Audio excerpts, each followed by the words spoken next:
This episode is brought to you by Netflix. Becoming the most valuable sports franchise in the world doesn't happen without risk. A man who's willing to bet it all, and the players ready to make their own luck. America's Team, The Gambler and His Cowboys, is the story of the 1990s Dallas Cowboys and Jerry Jones's impact on NFL history. Featuring interviews with iconic 90s players and more. Watch America's Team, The Gambler and His Cowboys, streaming now only on Netflix. You're tuned into Auto Intelligence, live from Auto Trader, where data, tools, and your preferences sync to make your car shopping smooth. They're searching inventory. Oh, yeah. They find what you need. They're gonna find it. You can make a budget for your wallet to help you succeed. Pricing's precise and true. So true. It's smarter car shopping. Ooh. Just for you. Oh, it's just for you. Ooh. Find your next ride at autotrader.com. Powered by Auto Intelligence. Una silla de masajes puede parecer extravagante. 8 configuraciones diferentes, intensidad ajustable, además es calefaccionado. Y se siente tan bien. Sí, una silla de masajes puede parecer extravagante. Y 2, bueno, aún más. Pero cuando esas sillas de masajes vienen con un auto, se vuelven bastante prácticas. El nuevo Volkswagen Tiguan 2025 con funciones premium como los asientos delanteros con masaje disponibles. Solo parece extravagante. Today on the 1012 podcast, it's our first Picks Pod of the 2025 college football season. Myself and Chase A. Kitty make some predictions for the upcoming year, including who finishes in last place, which game is going to be the best one, and some random predictions as well. Plus, he's got a few win totals he wants to talk about, and we make picks for the first 2 games of the year in the Big 12. That includes the Aer Lingus College Football Classic between Kansas State and Iowa State, and Kansas opening the season in their brand new stadium against Fresno State. It's all coming up on the 1012 podcast.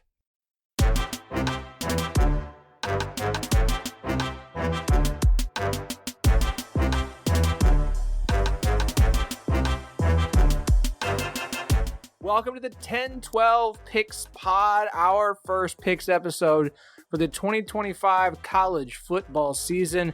Thank you for joining us today. We are, of course, the 1012 Podcast, the mothership, the premier show, the top show, I forget what term I technically usually use. I should look at my own script. It's been a minute. Of the 1012 Network. You can find every show on the network at 1012network.com. Yes, I said 1012 Picks Pod because we're going to do things a little bit differently this season. It's not just the 1012 podcast. It's the 1012 Picks Pod, so you know exactly what you get today. Yes, that means there might be a bit of a change on Monday's episode after week 0 gets wrapped up. We can find out more about that when you tune in on Monday. That's what we call in the industry a tease. Joining me today, as he will every week this season as we make picks, is our pro picker, a lifelong suffering West Virginia and JMU fan. He is Chase A. Kitty. Yes, very excited to be back for another year with you on the midweek pod, Phillip. It does feel weird to do this in week 0 because it's live ammunition, so it's not a trial run, it's not a dry run, but it's also like we have one game, we're flirting with some other stuff. It's an interesting sort of in-between place to live. But I'm excited. I'm excited for another season. Nobody's pregnant in my house this year, so that's nice too. No, but you have the kids, which is, that's a very different thing to have. But we do this late at night, and the kids are technically asleep, usually. Mine are. They passed out quick. It's the beauty of school starting back up is that the kids get real tired and fall asleep quickly. We have 2 games today, sir. There's 2 Big 12 games on the schedule. Did you not know that there were 2 Big 12 games? I suppose that's... Wait, what? Are there really? Let's see. We accidentally went live for 21 seconds. You can find that at 1012 Podcast on YouTube. Chase doesn't know. This is why this is a perfect way to start things off, because we've got to get some kinks worked out. We got to get some. Oh yeah, wow, yeah. Never buy first gen. It's so. Yeah, first of all, this is the most week 0 thing that could have possibly happened. Second of all, I'm going through the notes. I handicapped all 5 games that are on Saturday, and I'm going through the notes thinking, oh, Fresno State, Kansas, that's got big implications for like how some of the Big 12 teams will be perceived this year, because people will play the domino game. But it never occurred to me that that is a game involving a Big 12 team, even though I was thinking about the Big 12-ness of the game. That's some August college football right there. Absolutely. So we will make picks for both Big 12 games, and we will make a pick from a non-Big 12 because there are a few other games, because that's how we do it here on the show. We'll talk about that a little bit later on. We don't have a recap of last week because this is our first week. This is a good way to kick things off. But Chase, you mentioned before we got going that you've got some win totals that you would like to talk about, and I think that's a great way to start things off. We're also going to make a few let's call them predictions for the season as well. Just some different things that I decided we should probably come up with. So let's start with some win totals. We've got a few days left to make those, at least for Kansas State, Iowa State, and Kansas. A little bit longer for everybody else, but are there a few that you're keeping your eye on as we get this closer and closer to the start of the season? Yeah, we did the podcast in June where we sort of did the early look at the Big 12 win total market. And in full disclosure, you and I actually recorded that in late May. So it was even earlier from a production standpoint when we were looking at the market. And it's always interesting to go back and listen to what you said months earlier when you knew a lot less, you hadn't done all of the work, and see how your analysis ages. And I thought for the most part, I'm still today on August 20th where I was with a lot of teams in the late spring. So I liked Arizona State then. I still like Arizona State then. I think I was probably a little too harsh on Cincinnati. I think I was probably a little too forgiving on a team like UCF that I have a much sharper eye for these days. I think the ones that I've arrived at since then are, I like an under for Colorado. Initially, that number was at 6.5. That number's actually now come down to 5.5. I still think, you're not getting the best of the number, but if you were telling me I had to bet it, I would still go under at 5.5. And that's a plus number too, a small plus number. I think like a plus 115 last I saw at BetMGM. So, you can do worse than an under with a team that lost the Heisman Trophy winner. And then I think sort of a buy low for BYU is appropriate. I think the market overcorrected on the Retzlaff news, and I think they'll still be decent this year. I don't think the replacement play at quarterback is actually going to be that big of a deal when it's all said and done. So I would probably look at an over there at BYU, whereas previously the market was so much higher, it would have been a no play for me or possibly even an under. Look, when you have a quarterback named Bear, I don't know how you don't feel confident heading into a season. Automatic over. Bear Bachmeier is an absolutely incredible name. And the dude picked number 47. Quarterback named Bear Bachmeier with number 47.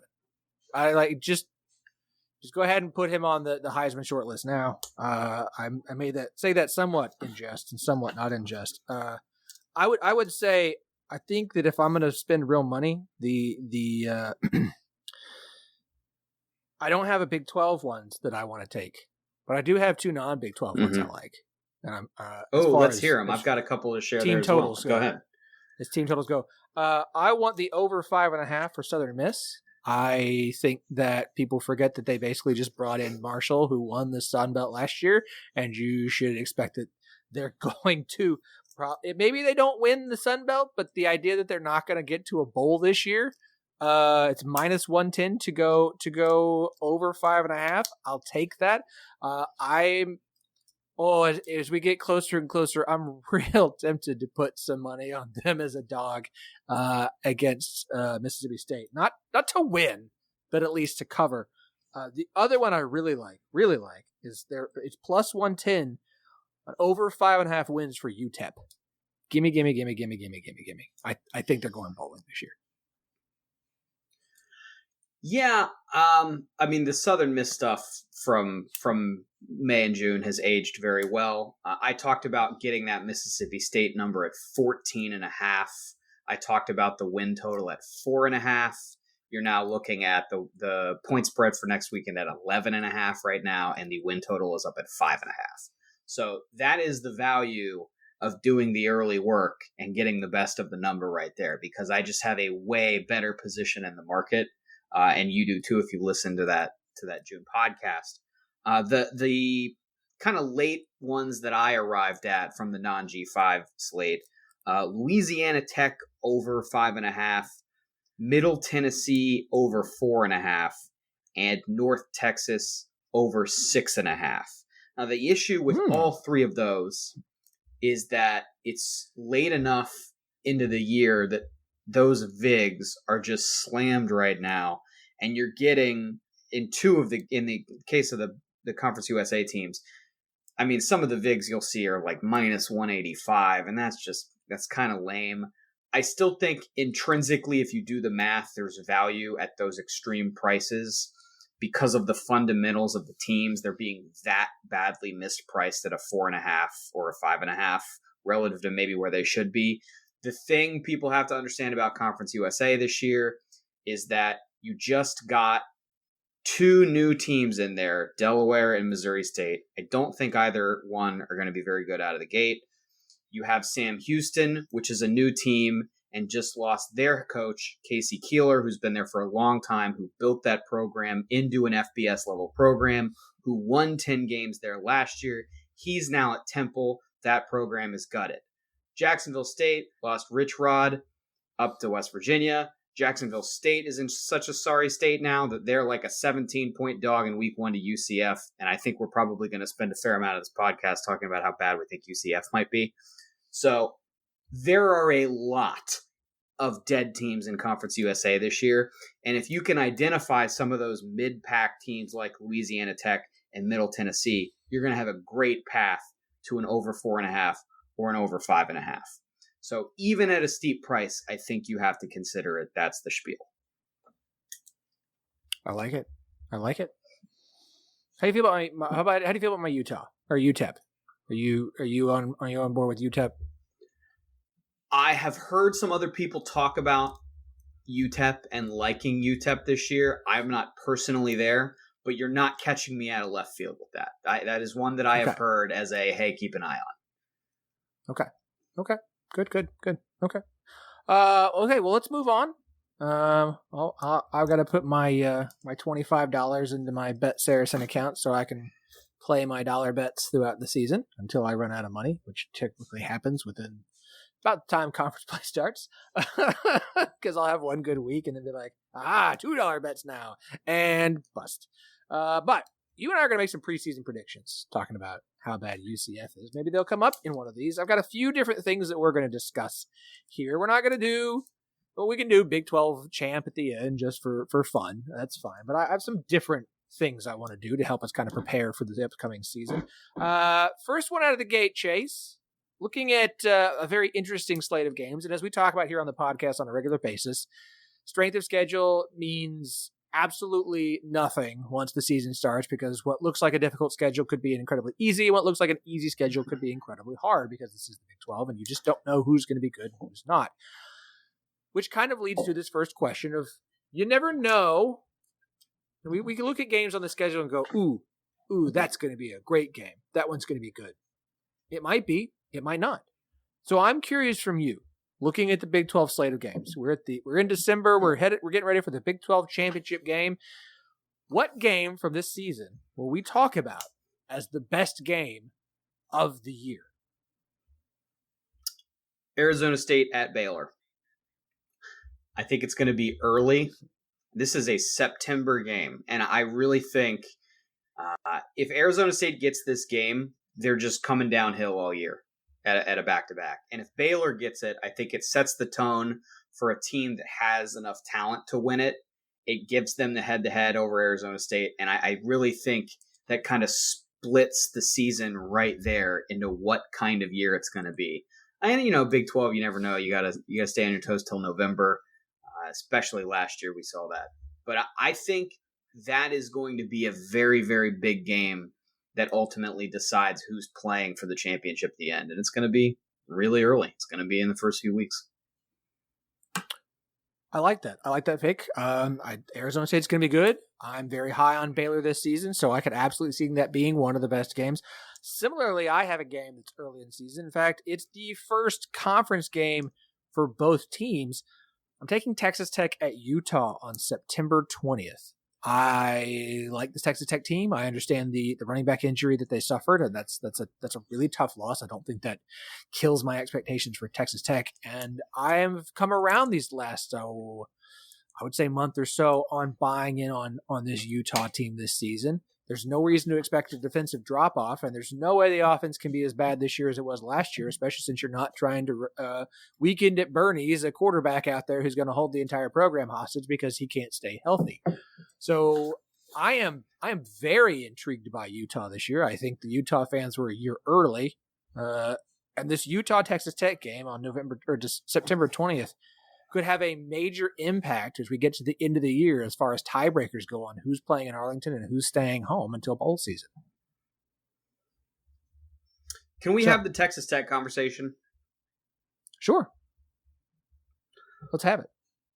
We have watched them be hyped, I think fairly. I don't think it's been unfair throughout a lot of the offseason as, and I'm looking at this kind of from a national perspective, sort of the Big 12's big hope of look at all this recruiting they did, look at all this money they spent, these names they brought in, keep an eye on those guys. Does it feel to you like a hyped in advance steam train out of Lubbock feels destined to crash and burn? Crash and burn. The problem with crash and burn and the idea of crash and burn that might have been like too harsh.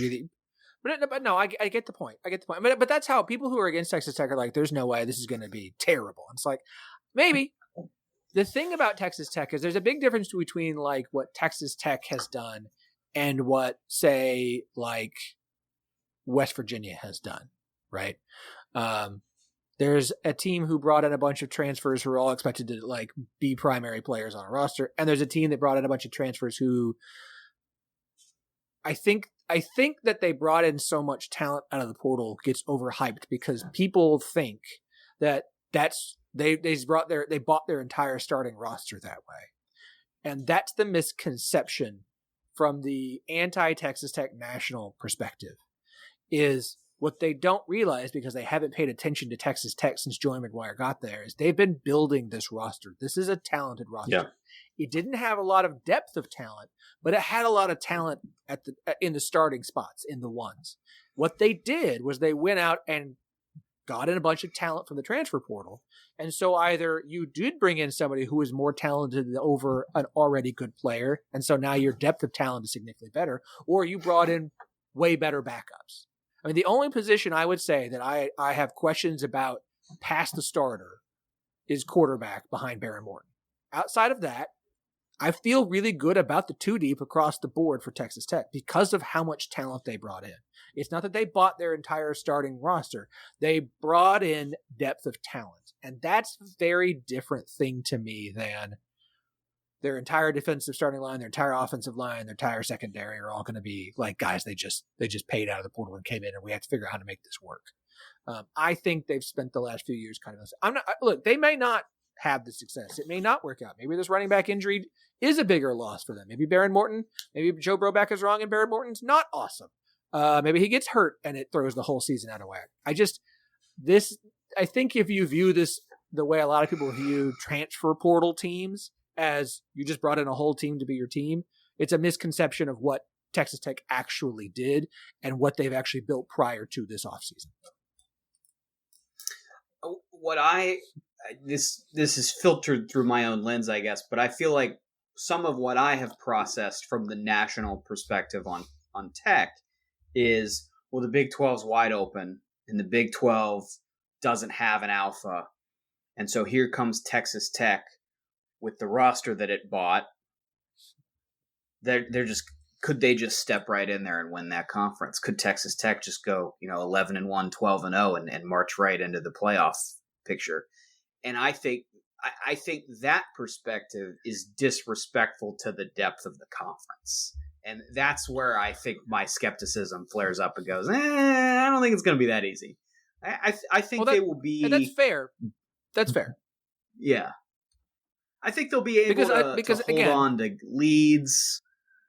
I think they'll be more balanced and more multiple. I think they're going to be in the mix. I am not ready to buy them as like a top tier contender with some of the other teams at the top of the conference. But if you look at the odds market right now, they are tied for first at the top of that table. They are the betting co-favorite. Look, what people don't realize, Texas Tech under Joey McGuire has been really good in one-score games. He's got a winning record in one-score games, and that's going to matter. Look, the thing is, like, Texas Tech could go 11-1 this year, but it doesn't mean that it's because they blew everybody out. It's because they were able to win 6 one-score games in Big 12 play, right? But that's this conference. That's how this conference works. Like, is it possible for the champ to have 2 losses? Absolutely. Or 3 losses? Absolutely. And it's going to get held against the Big 12 because no one came in and dominated. But, like, it doesn't mean that Texas Tech can't be in there because tiebreakers are going to matter so much. You ever see, in any conference that's got 16 plus teams, tiebreakers are going to matter. Like, they just are. And so it's not going to shock me. Last year, you had like 4 teams in contention for winning the conference at the end of the year, and it just happened to come down to tiebreakers. There's no reason to believe that's not going to be the case this year.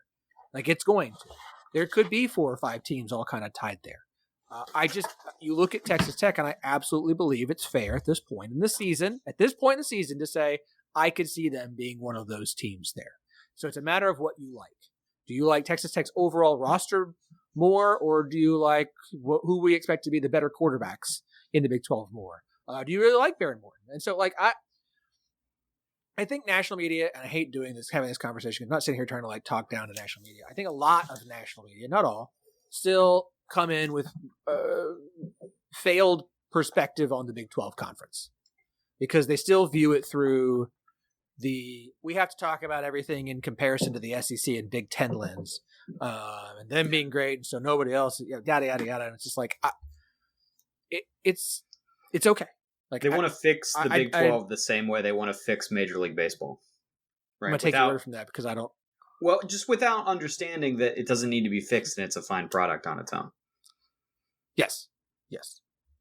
Okay. Forget who wins the conference this year, Chase. Let's ask a more interesting question. Last year's pick at 16th finished number 1 in the conference. So let's be ready to be wrong and go ahead and pick the Big 12 champion now. Who finishes in last place in the Big 12 this year? You know, if you asked me this a month and a half ago, I would have said this is a tough question because I think West Virginia could be there. I think I'm pretty far down on Arizona right now. And I don't know what to make of the BYU situation. I was pretty down on Cincinnati earlier. And then, UCF, I think, has a rebuild ahead of it. And now I'm pretty confident it's going to be UCF. They have nothing going on right now. I mean, just study what happened with the quarterback room and who was there last year and how bad it was. And it's probably going to be worse this year. You had a successful head coach. I'm not saying he was necessarily super successful in Orlando, but he has been successful in his career, and he basically volunteered to leave. That's unusual. That's a sign. And I don't know who's playing quarterback this year. The roster turnover is insane. I think Scott Frost has his work cut out for him with this team and this roster. And this is basically going to be like a year 0 reset. And as questionable as some of these other situations are going to be, I'm pretty skeptical about West Virginia this year. I am pretty skeptical about Arizona this year. I think UCF is kind of in a league by itself of how bleak things might get this year. I'm torn between UCF and Arizona. I think Arizona's roster is better than UCF. I just, with how things went last year at Arizona, have they course corrected enough to get things back in a track that makes sense at U of A? I don't know. I don't know what to expect from UCF. Like I have no idea. They feel like a mystery box to me. And not a like happy mystery box, like a very scary Pandora's box of a mystery box. I lean UCF right now. I don't I really don't like what's going on at Arizona, but I'm going to give them a chance to hopefully have figured out that, hey, maybe we shouldn't have tried to shove a square peg into a round hole last year, and we should just let the coach actually do things the way he wants to. I'm higher on Cincinnati. I'd be way higher if they had a better head coach. West Virginia could at least be fun. Like, I don't know that UCF's going to be fun. I don't know what to think. I will agree with you and say UCF. I'd like to have a tied for 16th opportunity for Arizona here, because I'm just not high on U of A.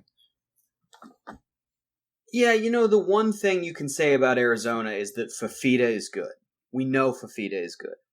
And I can't even tell you who's going to definitely play quarterback for UCF in week 3. So he's good in the way that promising quarterbacks that never seem to fully mature past the initial promise are. He's good like Jalen Daniels is good, if that makes sense. Yeah, I get what you mean. Okay. Okay. This is a fun one that I'm excited about. We all remember how Kansas ended last year. Yes, they lost to Baylor in the season finale with a chance to be able to get to a 6th win and get a bowl game. But man, they tore through ranked teams on the way to getting there to finish 5-7. I mean, no one could stop the hottest team in the Big 12 except for the Baylor Bears. There's a team every year in every conference, but especially in the Big 12, that's just an absolute pain in the butt to play. It's going to knock teams off when they shouldn't. They're not going to be a particularly great team. They're not going to win 10, 11, or 12 games. They might make it to a bowl game. They might win 6 games. They might win 5 games, but they're going to irritate a lot of teams. So, or as I wrote down in my notes, mid-team who beats contenders. So, Chase, who is this year's thorn in the side team going to be? Not only am I confident in my answer here, I think we probably picked the same team. I chose the Houston Cougars. We did. We picked the same. Yeah, I figured we did. Houston is kind of tailor-made for this label, because they're gonna play good defense. They're already, I think, one of the best coached teams in the conference, and they're gonna see I'm gonna guess they're gonna see explosive year 2 growth down the second half of the season, the stretch of the season, which is gonna enable them to do some of the terrible, awful, no good, very bad things that Kansas did last year. Where, I mean, if you gave an ESPN executive an acetylene torch, they wouldn't have been able to do as much damage to the Big 12 as Kansas did in the last 5 weeks of the 2024 season. It was just awful. It must have been a lot of fun for Kansas fans, don't get me wrong. And I respected the hell out of it watching from afar. But I think everybody understands what I mean here. Like, just the way they took down systematically the national opinion of basically every Big 12 team 1 week at a time was pretty ruthlessly brutal. Boy, it was fun till that last week for Kansas. Yeah, I almost made this question just because of Kansas, and I immediately said the answer is going to be Houston. I think you've done a good job of explaining why our pick is Houston. I will follow up with a secondary option as a 1B and say Cincinnati. I've said this multiple times, but every podcast is someone's first. I really like this roster. We really like Brendan Sorsby. I can't stand the coaching staff. They're going to cost this team a couple games. But this is going to be a situation where Cincinnati's going to win like 7 games this year, enough to get Scott Satterfield an extension that they're going to immediately regret.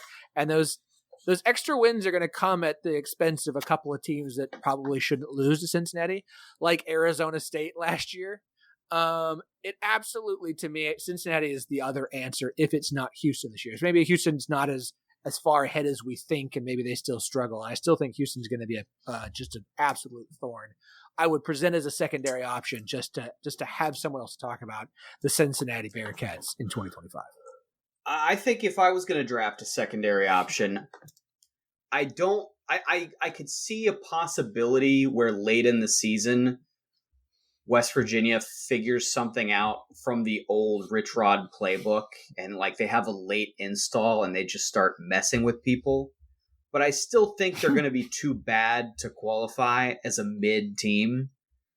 I think it's your boys. I think it's Oklahoma State is the other option here. That like it's Stillwater's tough to play in. Very, very intense home field advantage there, in my opinion, having been there as a visitor. I think the institutional know-how and the continuity there, like people are going to give Gundy a lot of crap this year, but I'm kind of having a hard time from an outsider's perspective, just thinking, I guess he's washed now. I guess they suck. Like that, to me, I don't really see that. I don't think they're talented enough to compete at the top of the conference with some of the other names that we've discussed. But I absolutely think they could be a problem for people. They have Kansas State and Iowa State in 2 of the last 3 weeks of the season, both at home. Yeah, it's a good second. There you go. Okay. That leads into the question of who is the most underrated team heading into the year, Chase? Who in the Big 12 is just not getting enough credit, and we're not talking about enough, and is going to end up being a whole lot better than we are giving them credit for right now? Yeah, I took this in a very technical sense. And when I was doing a lot of odds work, I wrote a piece for the BetMGM blog a couple weeks ago called "Nobody Has Any Idea Who's Going to Win the Big 12 this year." And it's basically just like a lot of the things that we'd already talked about earlier this summer about how if you look at the odds market, this is super weird. And one of the things I was surprised to see when I was going team by team and number by number is there's that big cluster at the top with Arizona State and Texas Tech and Utah and Kansas State and Baylor and all the teams we've already talked about. Basically right in there with everybody else is TCU. And it feels like they have gotten no play this offseason at all anywhere. And if I know a lot of TCU fans, that's probably how they like it, that they can just kind of sneak in there and jump on people without a lot of the preseason clout. But I think from a technical perspective, that's objectively the answer, is they are expected to be in the mix right behind, that five-some at the top of the conference. They're 8-1 right now to win the conference, and they just have no smoke at all to them. I like that. That's a good pick. I think TCU. I think I'm going to go with Oklahoma State here. I saw a prediction that had Oklahoma State going 0-9 in conference play for a second straight year. Yeah, that's they play UCF, they play Houston, they play Arizona. Now I understand Arizona and UCF are on the road. They've got Cincinnati at home. They go to Kansas. I think everyone is on the Mike Gundy is washed bandwagon. I know that myself and Shahan J. Raj on Twitter made the joke of somebody was like, name one player on Oklahoma State's roster, where it's just like I can name some, but I mean general public, like name a player on the roster. It's hard to do. It's an entirely new coaching staff. There's not a single position coach back this year from last year's team. Not a one. Now there's some grad assistants and some individuals like that. But the idea that that's just completely done, and maybe it is, maybe I'll be wrong, but I think Oklahoma State's underrated. Like, and that's what the notion of like, I don't think they're going to be in Arlington, but it also wouldn't shock me if somehow Oklahoma State was good enough to go like 8-4. Yeah. I mean, like, would anybody be completely and totally shocked if Mike Gundy turned things around quickly? The man reinvents himself all the time. He is like a college football cockroach. Like, you're not going to kill him. He's had one losing season since year one in 2005, and it was last year. And it was a bad season. Don't get me wrong. But I think people have just been waiting to write off Mike Gundy as soon as he had a bad year, and he had a bad year. Now, it'd been coming for a while, but I think Oklahoma State is vastly underrated this year. From a win total standpoint, from a national perspective, just of how bad last year was. So I will go with Oklahoma State. All right. Before we get to our week 0 picks, Chase, last prediction for the season. One random prediction, anything you want it to be. This is a wild card of sorts. Just, it's the fill in whatever you want your answer for this season. November in this conference will actually be really boring, and we'll know who's going to win it. Oh, okay. Okay. What do you got? Half of the top 10 quarterbacks in the country will be from the Big 12. Oh, I don't think that's that bold. I just said random. I didn't say it had to be bold. Like, I absolutely think. Fine, you want 6 of the top 12? I'm pulling up. I'll leave into that one there. I'm pulling up our Heisman six of the top 12 quarterbacks right now. Just for none of them will actually get to be a legitimate Heisman candidate because, correct. How this works. Exactly. It's a totally flawed from the jump as a reference point, but I'm curious. Yeah. But 6 of the top 12 quarterbacks in the country will all be from the Big 12 conference. And we can't predict one of them. Like, one of them is going to be, just like, what? Where did he come from? Who's really good this year? Nico Marchiol. Woo! Woo! Woo! Okay, we're going to make week 0 picks here in just a second. We'll be right back. All right, we got 2 games to pick. For everyone who doesn't know how this goes, we typically pick every single Big 12 game, except for the ones against FCS teams, because typically there aren't odds, and we're not going to deal with odds in FCS games. If you want to go bet FCS games, that's fine. We don't advise you take all of our picks to heart. We pick every Big 12 game. No one would willingly go and just put their money on Big 12 games, but this is how we preview the weekend. So we've got 2 games to get to. We do this in chronological order, which means we're kicking off with the big game of week 0. The game out in the Emerald Isle, the Aer Lingus College Football Classic in Dublin, Ireland. Kansas State and Iowa State, the first ever ranked on ranked matchup in Ireland. Farm O'Geddon, a rivalry game, a true rivalry game. This thing kicks off at 11 a.m. God's time on ESPN on Saturday between the Wildcats and the Cyclones. Pop-Tart Bowl is actually sending its mascots to this game because this matchup is between the first 2 teams to win the Pop-Tarts Bowl. So you're going to have Pop-Tarts in Ireland. I mean, we're shipping Farmageddon. We're shipping Pop-Tart mascots that want to be eaten. We're shipping off God knows how much Busch Light to Ireland. I've seen so many pictures of Kansas State fans just drinking Guinness like it's no tomorrow. I mean, I don't know that outside of West Virginia, I don't know that you could have sent better fans to consume alcohol up there in Ireland for. So very, very, very excited for this one. At the moment, looking at the odds for this game. Now, why did you reset, Paige, and go back to the NCAA basketball games? Why on God's green earth would I want college basketball spreads? There aren't any right now. You're just going to do the same thing again as soon as I hit refresh. VSiN, we got a problem here. We really do. You got to quit doing this to me. I know, having checked earlier, that Kansas State is about a 3-point favorite pretty much across the board. Total in this one is currently set at anytime cable. 50.5. Great. 50.5. Great. Chase. Sir, I'm going to let you go first. Yes, I'm very excited to pick this first of 2 Big 12 games this week. There's 2 Big 12 games. I just wanted to reiterate that for anybody that didn't know. Yeah, I like Iowa State here. You can keep your points. I don't need your points. Iowa State plus 125 money line is in pocket right now. Thank you very much. Iowa State just knows how to beat Kansas State. They are 5-0 against the spread against Kansas State in the last 5 years. And that's a great stat no matter what conference matchup you're looking at in any conference. But it's especially impressive when you consider that Kansas State is probably one of the 3 best against the spread teams of the last 10 years in college football. And that predates the Kleiman era. They cover the spread at a completely nuts clip. They're just constantly undervalued. So to be 0-5 against Iowa State, against the spread, is really odd.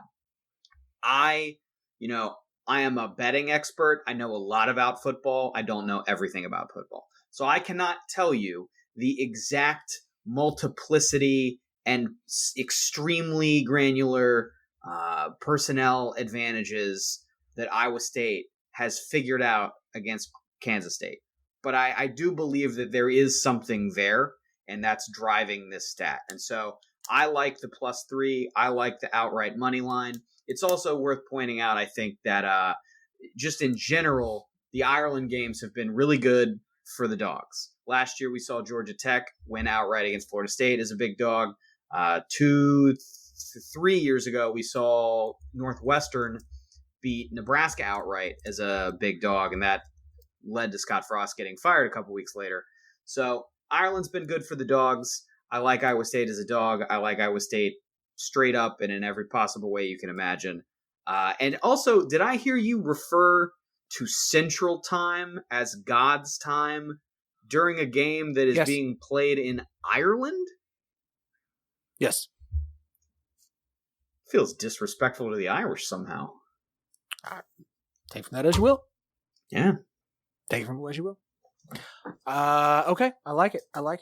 As I do every week, I have a collection of metrics that I like to run through here on the show from individuals who will be guests on the show throughout the season. Let's kick things off. Of course, SP Plus. Now, I've never had Bill Connolly. Fingers crossed that could happen this season. Let's see what happens. It would be absolutely incredible to get him on for a pick spot. But SP Plus has Kansas State -3, total at 54. T-Shoe, the T-Shoe Index, Tyler Shoemaker, Kansas State -7 with a total of 57.5.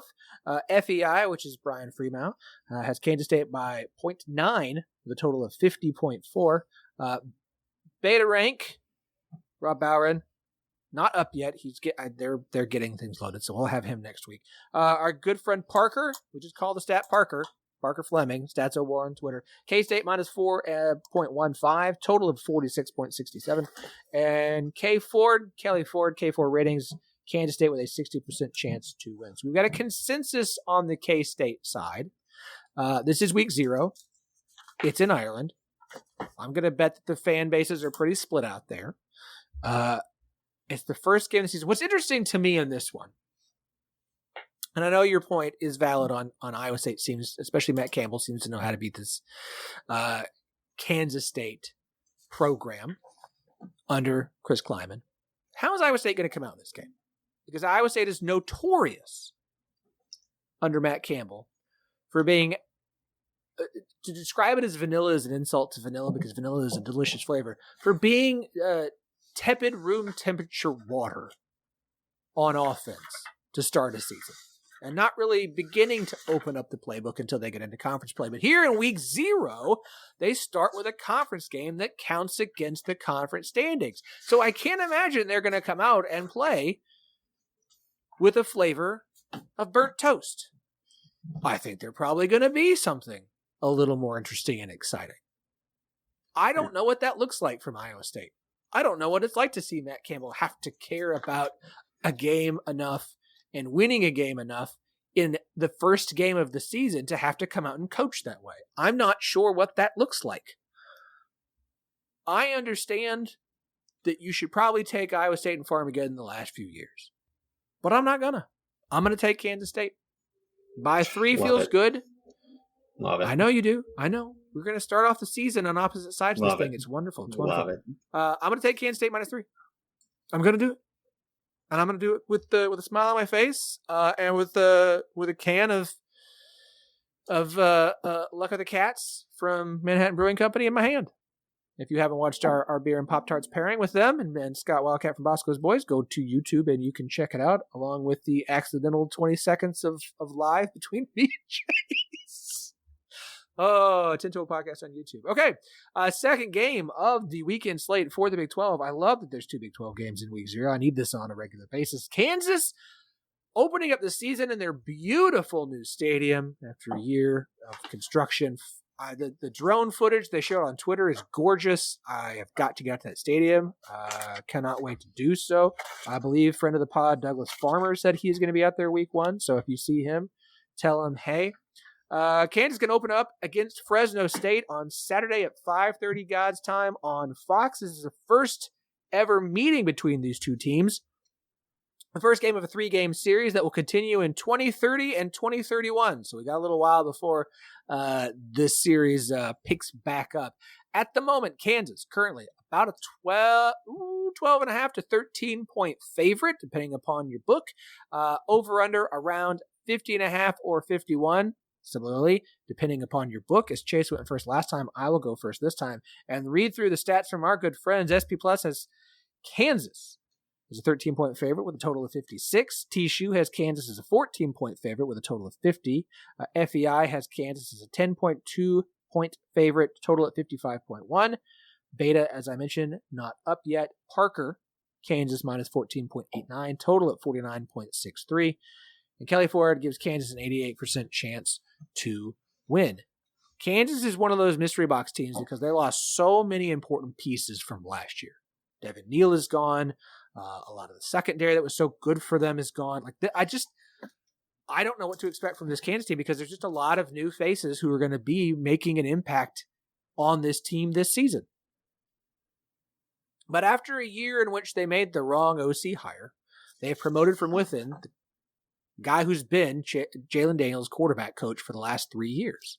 He was the co-OC last year, and the rumor was he kind of took over more of the play calling in the back half of the season when this team kind of turned things around. So if you believe that, you should be pretty excited about Kansas' offense this year, and Jalen Daniels maybe not throwing so many interceptions and costing Kansas games like he did in the first half of last year. Now, it's going to be a lot. Look, the energy in that football stadium is going to be incredible. I think fans are going to be excited to be in that new facility. They're going to be jam-packed. You're playing a team in Fresno State that I just don't know that much about for this year. I know that 12.5 and 13 seems like a lot. I get the feeling Kansas is going to give us a week 0 performance that's going to look really good, set up expectations for them for this season. I don't know if it's fair expectations because of all the different things playing into this week 0 game in a brand new stadium. I think Kansas is going to come out and is going to perform really well.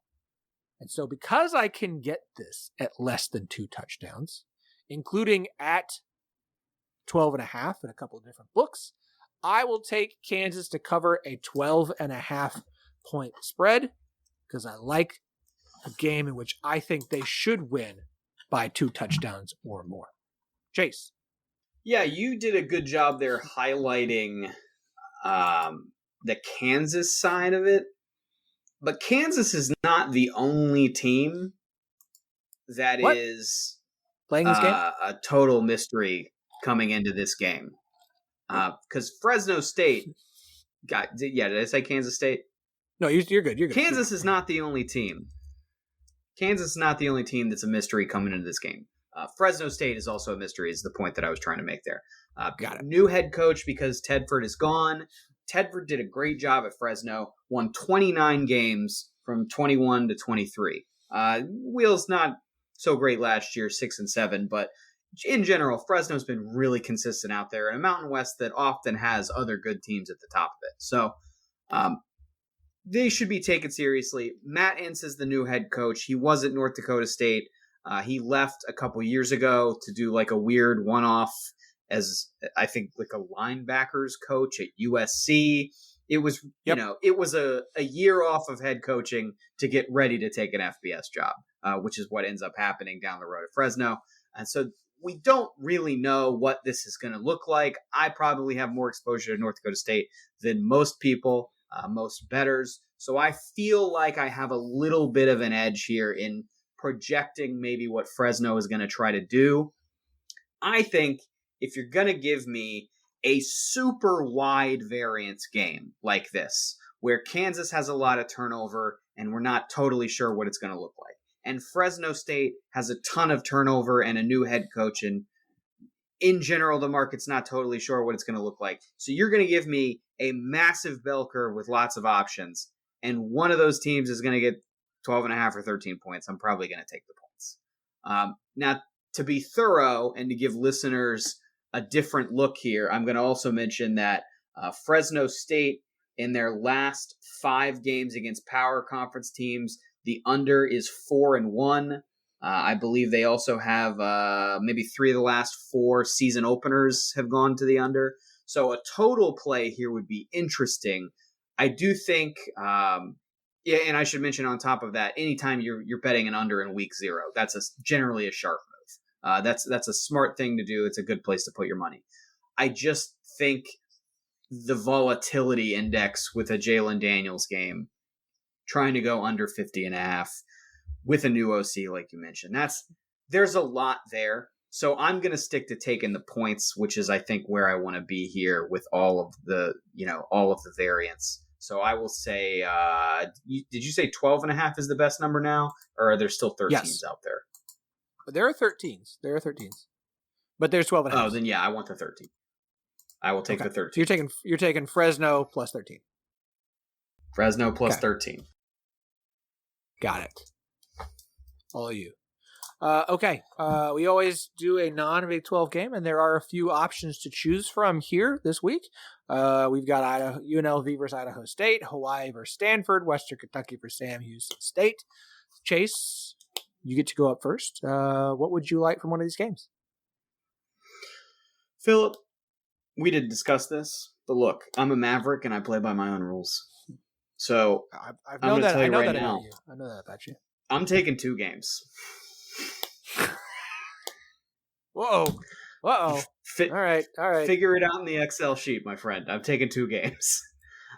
Insert line below. 1 row below. I'm going to take UNLV, Idaho State, under 65.5. And I am going to take, this would be the game that if I was not a Maverick and was going to limit myself to 1 game, this would be the pick here. Western Kentucky minus 10 against Sam Houston. I mentioned earlier when we were talking briefly at the beginning about Conference USA that Sam Houston lost a ton from last year's team.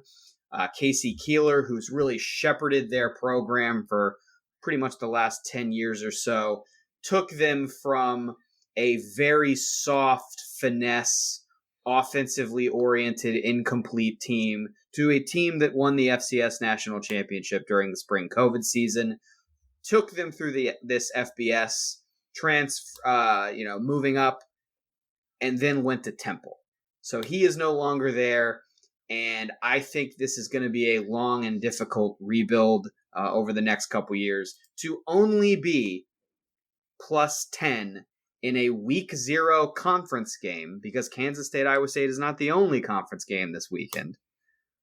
I think that is a slam spot for Western Kentucky. I think they're miles ahead of where Sam Houston is right now with the continuity that program has. So give me Western Kentucky minus 10. Well, since you took my Western Kentucky pick because you had to take 2 games, and I also would have taken Western Kentucky minus 10. You can take Western Kentucky. No. It's okay. I mean, there's only 3 other games on the board. Well, I'm going to take a different one.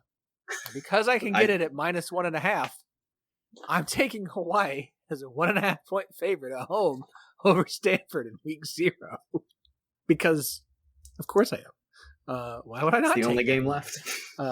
And since you picked 2, you jerk, I will come along with you. Since we think unders are a great play, and we have no idea what to expect here, there's a 61.5 in Western Kentucky, Sam Houston State. So I will take the under in that game. Because since we don't know what to expect from Sam Houston State, there's a real chance that I don't think they play all that well and don't put up a lot of points in week 0 on the road. And so the only concern I have is does Western Kentucky put up so many points that it blows this one out of the water? I'm going to ride with probably not. So I will take, since you're taking 2, I'll take Hawaii minus 1.5 and Western Kentucky, Sam Houston State under 61.5 for the total. All right, Chase, this has been fun. It's good to get the blood flowing, the juice is going, kind of shake off the rust, and I am very excited for another Picks Pod season with you this year. As I mentioned before, we'll do this every week. Pick every Big 12 game, not including FCS opponents. We will start having guests next week. I do not know who it will be because if I tell you, it won't happen, and I actually don't know yet because I have a little time before then. So Make sure and check out every podcast in the network at ten12network.com. We will include Chase's stuff from BetMGM in the show notes of this podcast, so make sure and go and check those out. Chase does incredible work over there at BetMGM and offers picks I would advise you listen to over what you hear on this podcast, because we're picking every Big 12 game, and we would never advise anyone to do that in real life. And y'all, enjoy week 0. College football's here. The long winter is over. Chase, any closing thoughts? Already got the week 1 picks column up on BetMGM, so you can go get some of those numbers. They're going to move a lot between now and next week, so it is worth betting them earlier if you plan to bet them. I've already seen the total in South Carolina, Virginia Tech go up a full point from when I bet it earlier today. So earlier you can get money down on some of those, the better, if you were planning to bet them. Very good. Y'all enjoy the weekend. We'll talk to you again on Monday.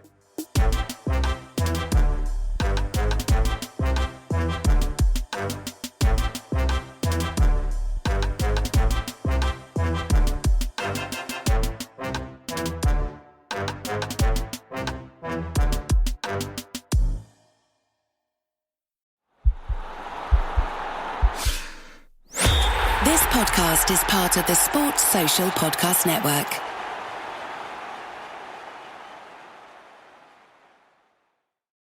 Popsicles, sprinklers, a cool breeze. Talk about refreshing. You know what else is refreshing this summer? A brand new phone with Verizon. Yep, get a new phone on any plan with Select Phone Trade-in and My Plan. And lock down a low price for 3 years on any plan with My Plan. This is a deal for everyone, whether you're a new or existing customer. Swing by Verizon today for our best phone deals.